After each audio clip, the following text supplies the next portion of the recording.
I'm Bruce Marshall. This is the Brampton Now update for the April 10th, 11th weekend 2021. Coming up, spring is in the air. So too are vaccines for an increasing slice of the population in Brampton. Into the first weekend of 4 weeks of a stay-at-home order. Environment Canada calling for rain at least possible next week with temps mostly in the double digits. And the ray of sunshine is the ray of sunshine in the forecast for Saturday. Full weather details in comments. This is the Brampton Now update. Here's what's happening in Brampton. What's the lay of the land in Brampton and Ontario? How did we get to a stay-at-home order? Demand is threatening to overwhelm our hospitals and intensive care units. And in addition to the numbers that Mayor Brown shared at 𝗕𝗿𝗺𝗺𝗺𝗺, we also know that patients continue to be transferred out of Brampton across the province, far away from home. They are often younger, sicker, and in hospital for longer. And we would be very challenged in our region if hospital transfers were not a possibility. Rain in the forecast for next week as it begins to rain vaccines in Brampton. Pretty much all of Brampton is a hot spot, and so for those residents who are 50 years and older living in select postal codes that happen to be our city, you'll be eligible for vaccine. The mayor also announces that the Chris Gibson Rec Centre will now join the vaccination centres in Brampton. Check for availability of vaccine on the Peel Region website, 𝗕𝗿𝗺𝗺𝗺𝗺ca, and check back again because the parameters keep changing and the minimum age keeps declining. Mayor Brown also made the case for vaccines to be concentrated in the areas where the virus is a problem, like Brampton. These vaccines are fire extinguishers, and right now we have a fire in Toronto and Peel, and we need those vaccines to protect our public. You know, my message is very straightforward and very simple to officials at other levels of government, whether it's the Government of Canada that controls the supply or the province of Ontario that sets the prioritization. Vaccinate essential workers. Vaccinate essential workers. Vaccinate essential workers. In a moment, the un-Canadian act of racism, in particular anti-Asian racism, is on the agenda at City Hall. Brampton's first councillor of Filipino heritage speaks to that, and Dr. Lawrence Lowe gives the lowdown on schools. More on that next on the Brampton Now update.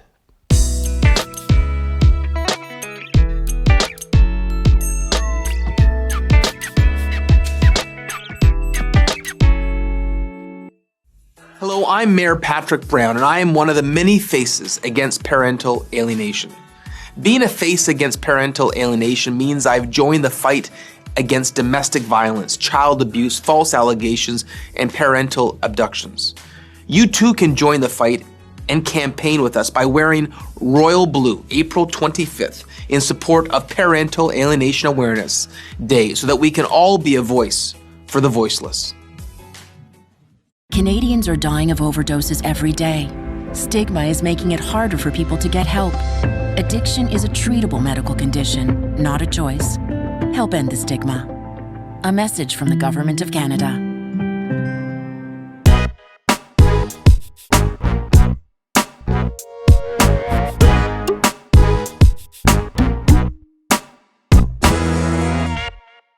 This is the Brampton Now update. I'm Bruce Marshall. Schools. What's going on there? As with all things COVID, the expert is our chief medic.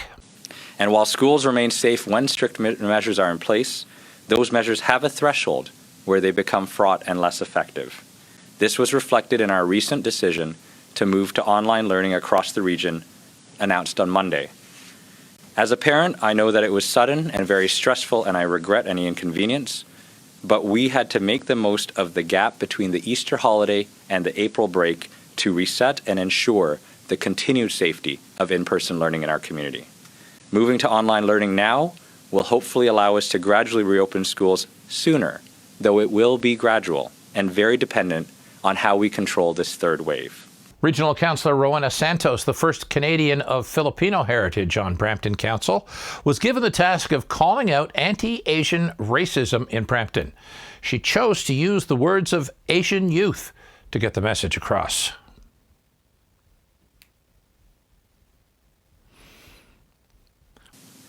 We are not your scapegoat for frustration. We are essential workers. We are the people who keep grocery shelves stocked. We are nurses. We are doctors. We are teachers. We are leaders. And we are your neighbors. We are not only being faced with heightened racism in the public domain, but we are also victims of structural racism with inequitable access to healthcare, vaccines, and sick days. As a community, we will keep working very hard, but we will also speak up and call out racism for what it is. And we are asking all of our allies to do the same. Peel police also recently investigated a crime at Pearson Airport where a Muslim prayer space was vandalized. In a moment, the chief medic on what he needs us to do and what will be happening on the vaccine front in the coming weeks. More on that next on the Brampton Now Update.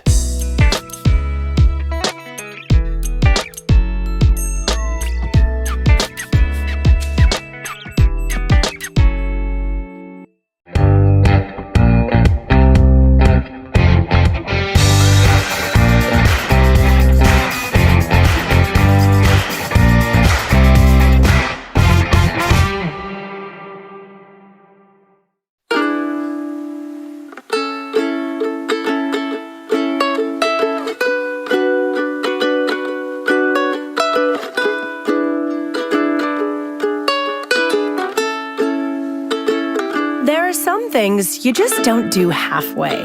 Fighting COVID-19 is one of them. As vaccines roll out, let's keep giving this our all and continue to follow public health measures. A message from the Government of Canada.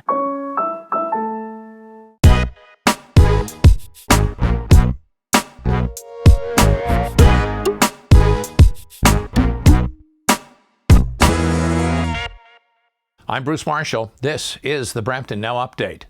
So what do we need to do to keep safe? What would the chief medic have us do? To that end, I'm asking everyone to do two things. Firstly, if you are eligible, get the vaccine. Please protect yourself, your loved ones, and your community. You can visit peelregion.ca/COVID-19 vaccine to learn about eligibility and to book at any of our community and hospital sites. That means the second thing that we all need to do right now is to stay home as much as possible. Again, reduce contact and interactions with people outside your household, and if you must meet, do it virtually or stay outdoors, distance, and always wear a mask, and do not meet if you are feeling unwell. If you're feeling unwell, get tested and self-isolate. And where next for Peel, Dr. Lowe? On Friday, at our hospital and community sites, we will start booking appointments for residents who are aged 50 and older. And at Regional Council tomorrow, I will release a full schedule as to when each age group can anticipate to be vaccinated through mid-May. I want to be clear that moving quickly down the age brackets will be the fastest and most effective way to ensure that we get Peel vaccinated in the least amount of time. And that's the Brampton Now Update for this week. Please subscribe to the Brampton Now Update channel on YouTube or follow #MarshallMinute on Facebook. The Brampton Now Update, your weekly reliable source for all things Brampton, unbought and unbiased. Your comments and suggestions are always welcome, and if you've got a Brampton story to tell, get in touch with me through the channel you're watching on right now. Stay strong, Brampton. Brampton strong. We're all in this together. I'm Bruce Marshall. Thanks for watching Brampton Now Update. Quiet, numbskulls, I'm broadcasting.